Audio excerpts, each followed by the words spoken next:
It all starts at the dawn of time, when men worship supernatural beings they call gods. Sumerian writings cite hundreds of these deities who came from heaven 400,000 years ago to settle in Mesopotamia. Humanoid in appearance, large in size, and very technologically advanced, these beings called Annunaki quarrel and wage war, marry between brothers and sisters, and have children. They are mortal, but their life expectancy is thousands of Earth years. The most important of them are King Anu and his sons Enlil and Enki. The Annunaki seek gold to nebulize it in the atmosphere of their planet Nibiru and form a layer which will warm it. But when they find gold in abundance in Zimbabwe, their troops refuse to work in the mines. Enki convinces his brother Enlil, head of the terrestrial mission, that by improving an African primate, the problem of manpower will be solved. Thus 300,000 years ago, the Anunnaki genetically combined their DNA with the DNA of a female Homo erectus, and these generate the first man, Homo sapiens, a sterile male hybrid created in the image of the Anunnaki, able to understand the orders and dig the earth. The Anunnaki genetically manipulate animals, making them domestic, manipulate wild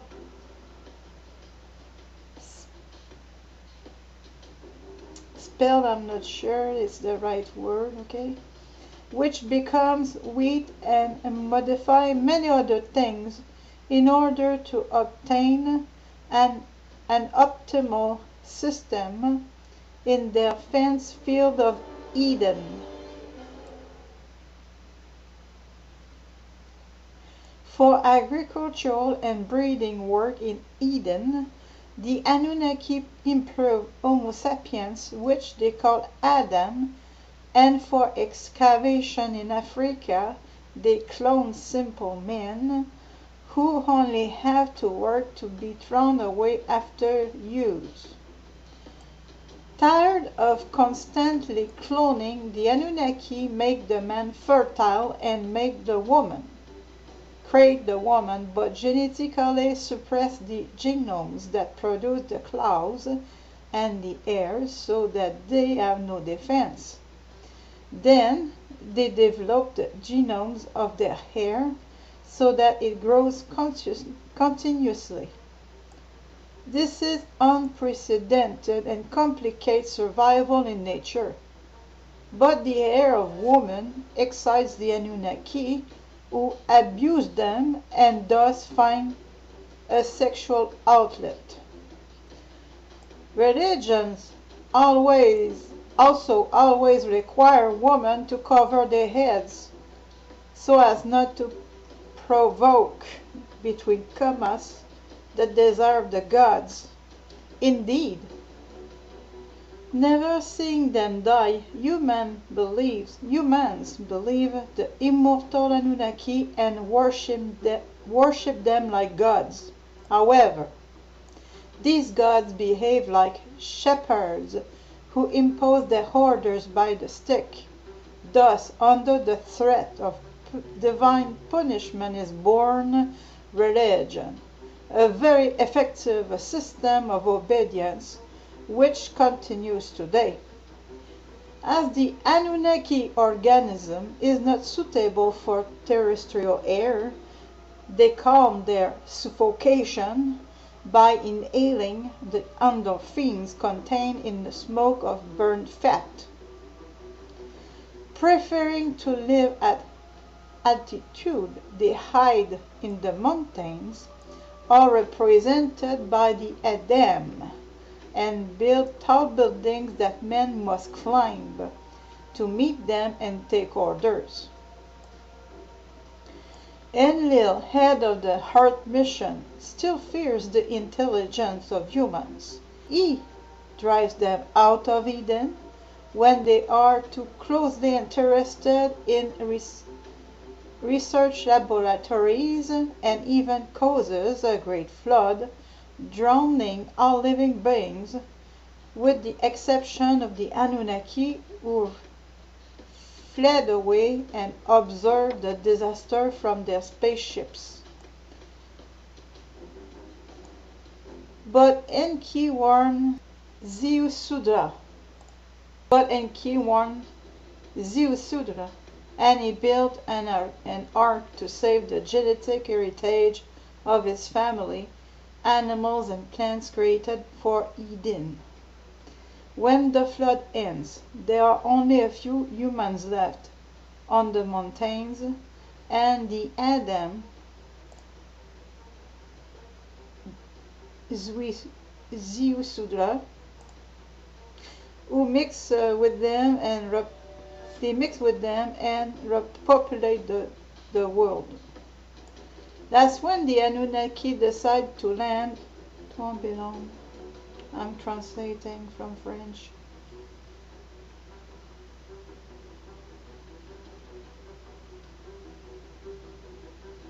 So that the Anunnaki are mixing with them and are repopulating the earth.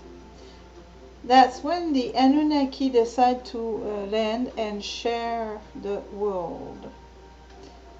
The Anunnaki unite with women in order to generate the heads of people to whom they can turn to give orders, and thus are born the hero kings, mortals with supernatural ancestor powers of the current sovereigns of this world. I must correct myself. Supernatural powers, ancestors of the current sovereigns of this world. The most famous of them, Gilgamesh, even aspires to immortality, but this is only possible on Nibiru, when the movement around the sun gives other parameters of time. King Anu begins the colonization of the earth, attributing the center of Mesopotamia to Marduk, the powerful son of Enki, but Marduk aspires to an empire. He founds Babylon, arms his men, and on board his destructive machine, he leads them to the Nile. The ancient Egyptian writings cite these powerful giant gods with supernatural powers. The most important of these gods are Marduk, called Ra, god of the sun, his son Thoth, god of knowledge, and Osiris, god of souls, murdered by his brother Seth, the god of evil. When Marduk returns to Egypt, he knows that his territory is allotted to his aunt, the virgin, net favorite daughter of King Anu. Let's see if I have her name correctly. Sorry about that, it won't be long. Just making sure. Who is the favorite daughter of King Anu? Apparently it is Net, but I don't see Net anywhere. This is what the author of the French video is talking about, Net. It's difficult to find Net. I don't see Net anywhere. Supposedly she was the preferred daughter of King Anu. Continuing to read, his favorite daughter of King Anu.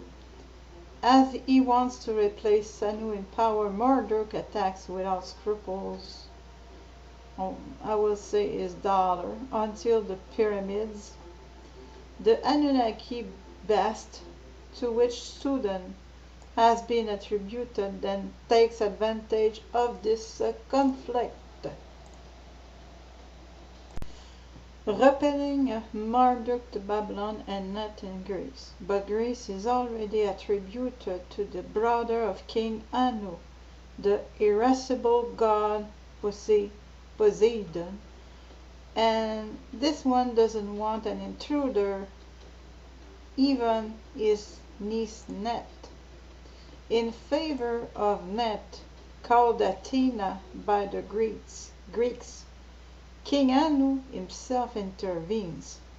The Egyptian god Thoth, called Hermes by the Greeks, and the god of Sparta, Apollo. Athena then settles in the plain of Attic, founds the first Athens, protects it from the incursions of the people of the sea, and repels attacks from the god Mazda. King Anu, called Zeus by the Greeks, can only leave when Nibiru approaches the earth again. He then settled on Mount Olympus, not far from his beloved daughter Athena, and took advantage of the beauties of Greece, especially Greek women. Zeus is also a harsh judge when Prometheus steals knowledge to give to men. So Zeus, who punished him fiercely and chastised humanity through Pandora. Pandora is extremely beautiful, but it opens the jar that keeps the evils of the world, and these spread everywhere, condemning the human race to suffering. Not satisfied yet, Zeus provokes a drowning of all living things, except a man and a woman who will populate the world. Homer and Hesiod quote is they are gods with milky skin, the Theos, who live on Mount Olympus, and order animal sacrifices to inhale the smoke from the burned fat. The south of Mesopotamia, where the family of the Sumerian Abraham already resides, is attributed to the Elohim El Shaddai. The Annunaki, who are called Elohim by the Hebrews. El Shaddai gives his son Chemosh and Mircon, the families, to the two brothers of Abraham, and his other son Yahweh. He gives the family of the descendants of Abraham, the Hebrews, whose chief Jacob is described as a deceitful man. Yahweh is a young soldier who aims to expand the territory received. His wife Asherah fed the Hebrews with large quantities of bread, and he trained them in combat. When they are ready, he orders Jacob to rename Israel the massacre of neighboring families, starting with women and children. With Yahweh, we're not kidding. Like all the Anunnaki, they get drunk with Shakhtar and calm down with the smoke of the burnt fat of a baby. Yahweh kills anyone who contradicts him. Supported by Marduk, Yahweh bombs the cities of Sodom and Gomorrah, who refuse to betray the Elohim, Beelzebub, and Belphegor, his adversaries. It is still Yahweh who advises Marduk to genetically differentiate the language of the builders of the Tower of Babel. Having copied the Annunaki techniques, brilliant men had built a missile concealed inside the tower and wished to join Nibiru, where life lasts for thousands of years.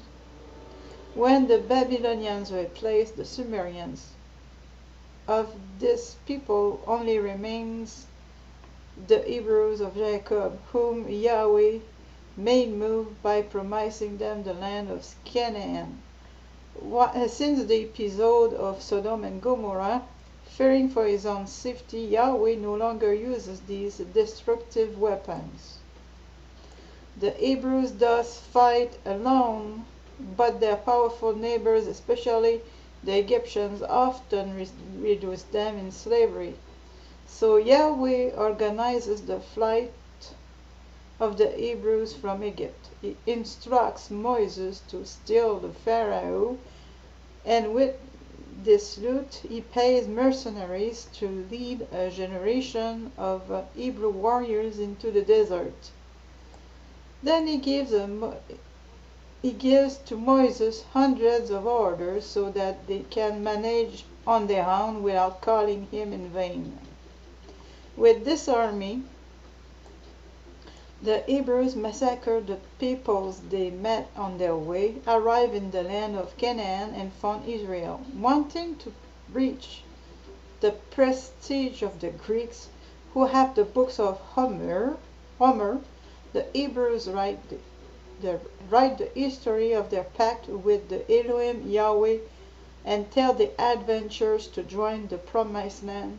And to do this, they are inspired by the Sumerian texts, citing thus the gods who created man, possess destructive weapons, and count down by inhaling the fat of burnt animals. The whole of these texts, the Hebrew Bible, also quotes the Malachim of the divine messengers, identical to men, and dangerous for women with long hair. In Asia, the Indus Valley was attributed to the goddess Inanna. Inanna is very beautiful. Her past in Mesopotamia made her the goddess of love. When Inanna arrives at the Indus River, the natives call her Ishtar and venerate her with her giant companions who walk in a strange way, leaving strange footprints on the ground. Under Ishtar, a matriarchal system is established. Life in the Indus Valley unfolds peacefully, and the thinking of humans is turned toward reflection. Sorry, by the way, I'm making a translation from French to English, so sometimes I hesitate a little bit. I apologize in advance. In Europe, Prince Charming Rama joined the possessions to be attributed to him, but the men of his suit did not appreciate the great cold.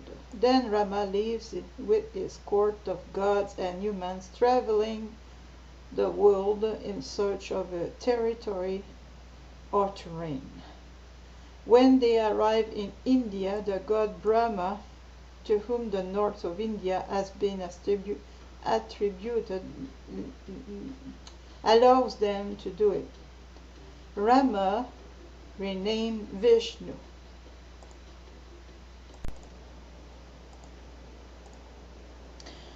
They founded the Indo-European culture, whose Sanskrit language is a mixture of European languages, heritage of those who followed it. Veda is written in Sanskrit. A set of scientific texts citing spaceships called Vinama, energy weapons, battles fought in the sky, and bombing of cities. This unexpected neighborhood of Rama bothers the god of destruction Shiva, master of South India. The three gods finally agree and form the Trimurti of Hinduism. But one night the black warriors of Shiva forcefully attack the Indo-Europeans and repel them from India. Rama, as usual, does not interfere. With him, men are all gods. However, when they abuse their divinity, Brahma chastises them by hiding their divine powers where they will never find it, in their inner game. Yes, in their inner game is right. It's not easy to find. Thus men explore the earth, the seas, and the sky without ever reaching the divinity, which is nevertheless at the bottom of themselves. Rama leads the Indo-Europeans through deserts and mountains to Anatolia, where they are welcomed by the beneficiaries of the creative god Tengris, Turkey. Rama settles on Mount Targar, but his brother Viracocha decides otherwise. I don't know if it's the English name of this god. In French is Viracocha, right? Okay. Followed by his followers, Viracocha crosses Asia, passes the Bering Strait, runs along the Pacific coasts, and arrives on the Andes mountain range, where the air is good for the Annunaki. The natives of the Andean mountains come as gods to these new arrivals. He calls Viracocha Tonatsu, the sun god, and presents him and the gods of his suit, like astronauts using controls, lever, helmet, and flying vehicles, which probably land and take off on the runways of Nazca. The Bolivian scriptures cite the goddess Pachamama, grandmother of the earth, who aboard of her spacecraft landed near Lake Titicaca, generates 70 suns, and goes back to the sky. Resplendent machines that descend from the sky arrive in the Himalayas, where the Tibetan scriptures describe the pilots as gods. They are represented by a bust of human beings and bodies of snakes, which braid them like the condoms of DNA. Fuxi is an educating god for the Chinese to become civilized men. Fuxi invents Chinese writing, formulates moral rules, and on board his flying machine resembling a turtle travels China, advocating the union of Chinese tribes under the same symbol of dragon. But Fuxi and his sister are not alone. The god Wangdi, called the Yellow Emperor, subdues the ethnic groups who occupy the north of China and fixes his capital near Peking. The god Genghis, called the Red Emperor, occupies the northwest of China, while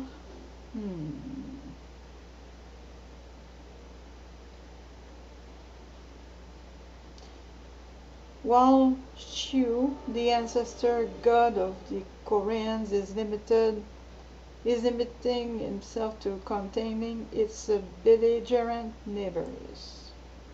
Ancient Chinese literature describes the gods as giant warriors who quarrel with each other, marry between brothers and sisters, and calm down by inhaling the smoke of the fat that surrounds the intestines of burned victims. Other flying gods arrive in Australia, where the Aborigines call them the Brothers of the Lightning and represents them like astronauts. In Scandinavia, the beneficiaries are the Oz, ancestors of the Vikings. These giant gods are part of the court of Rama. At the end of the Great Glaciation, they leave Anatolia and settle in their European possessions. Odin, the leader, god of knowledge and war, is followed by his son Thor, who is the strongest of the gods, and by other deities. Other gods, still coming from the court of Rama, return to Europe. These giants are the Tuatha De Danann and found the Celtic culture. The king is Lugh, supreme god. Accompany him the mother goddess Bridget, the god of thunder Taranis, the god of the druids, I'm not sure how to pronounce that, Susalos. It sounds like Susalos. Something like that. And I'm tired, I don't want to research anymore. So I'm going to post in the video description the real name of the god of the druids. Alright? If I find it. In English, of course. In 6 years before Christ, new systems of thought appeared simultaneously, replacing religion with philosophy. In Nepal, Buddha foretells that man is an eternal spirit who lives in different stages.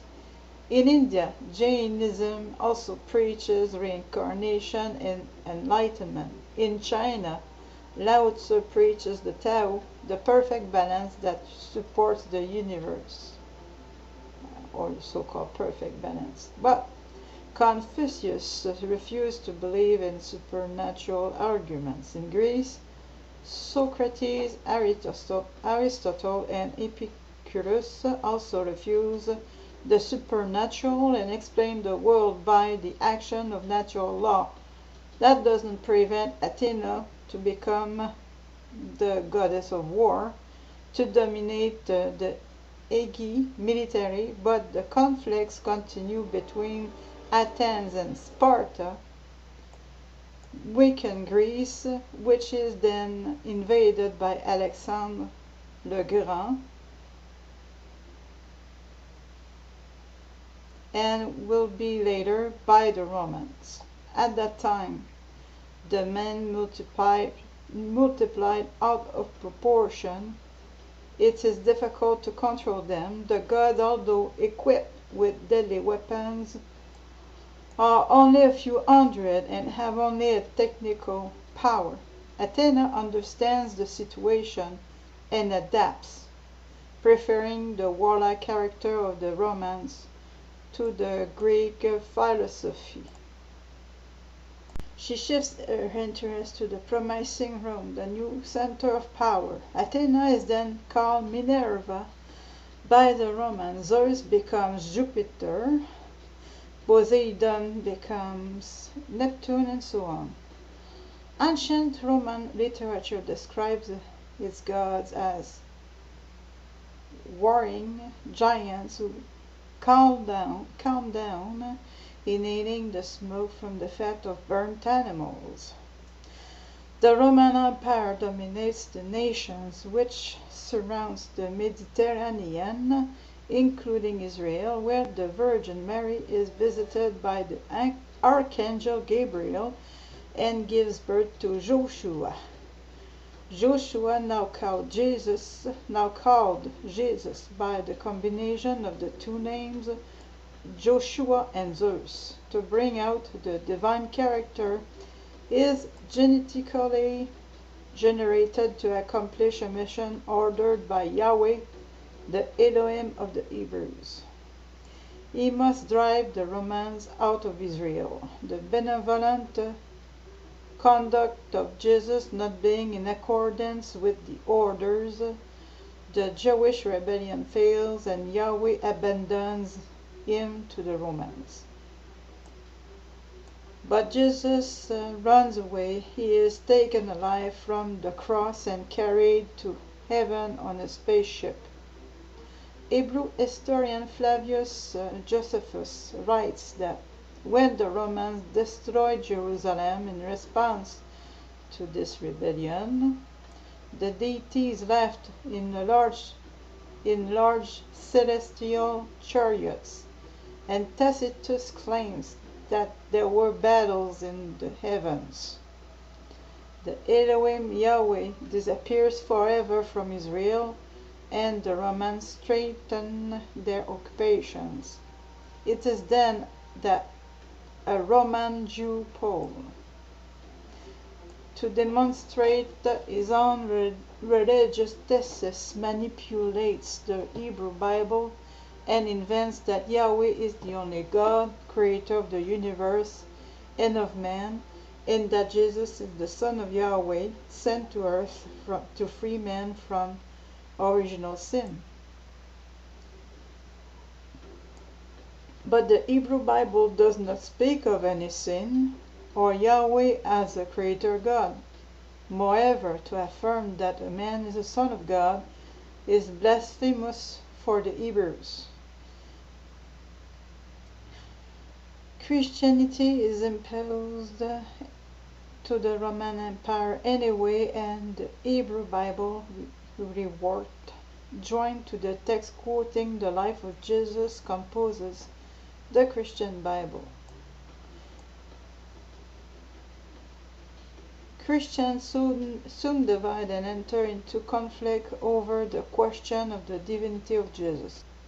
Until the year 300, when the Council of Nicaea established that Jesus is God and Son of God, and that the pontiff of the Christian religion is the Roman Emperor, thus bringing together the state and religion under one power.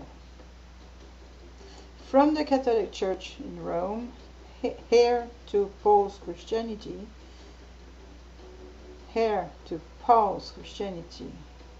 or Pauline Christianity, if we prefer, hides the original Bible so that no one will know that it doesn't speak of God but of extraterrestrials. Other religions do the same. They do not recognize the veracity of the original writings, and their sacred texts are therefore only fraudulent rewritings.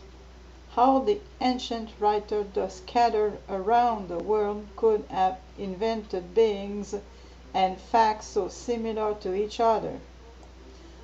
Among billions of planets, it is unthinkable that life appeared only on Earth. It is therefore possible that supernatural beings come to us for the same reason that we are going into space. Archangel Gabriel is a supernatural being who visits Mohammed in Arabia. This archangel, already quoted in the Bible as being the Manichaean who appears to the Virgin Mary, is a soldier of high hierarchy, carrying the orders of the Elohim. For 23 years, Gabriel transmits to Muhammad the word of the God Allah, and the transcription of these words constitutes the Quran. The last religion recognizing a unique creator God appears in India, where Guru Nanak founds Sikhism, a religion. The French Revolution and the movement of lights question religion. The idea that theologians can assert what they want without proving is totally out of the question for scientists who themselves must always prove what they assert. The history of religions then becomes a scientific discipline in its own right, and Western governments are freed from the clergy and become secular, but humanity's need for faith persists and it adapts. persists and it adapts by replacing the supernatural God with the material God. This new God is money, and his religion preaches the wealth obtained by follower. Warlike, the money God declares the holy war to Christianity, to Islam, and to all that is not for sale. Just as Yahveh, money arms mercenaries without faith or homeland, making them massacring millions of innocent people in the name of the market. Instead of uniting against economic fundamentalism, the world's religions assimilate this new cult, thus accelerating their own demise. And the story is not finished because the money god generates other gods. The very last is Tech, the god of technology. These priests are a small group of young billionaires settled in the Silicon Valley whose ambition is to subject the world to their beliefs, controlling it by computer. Tech is adored especially by young people, but its religion preaches artificial intelligence, 3D printers, and virtual reality, reducing the number of jobs and causing misery for millions of workers. The billionaires of the Silicon Valley are getting richer by selling the superfluous, just like Catholicism, which was richer by stripping the world and selling illusory pious images, just like Islam, which is richer thanks to oil so harmful to the planet. So does Hinduism, which divides his faithful into castes and starves the poorest. And just like Hebrew, since the times of Jacob, still expropriate his neighbors with cannon shots. It is the story of our past and our present that has just been told to you. It is also the history of religions, and whether the gods exist or not, it is in their name that the gullible massacre other gullible people by believing that it is right to do so. Someday, perhaps, knowledge will triumph over this ignorance so prized by the gods and priests.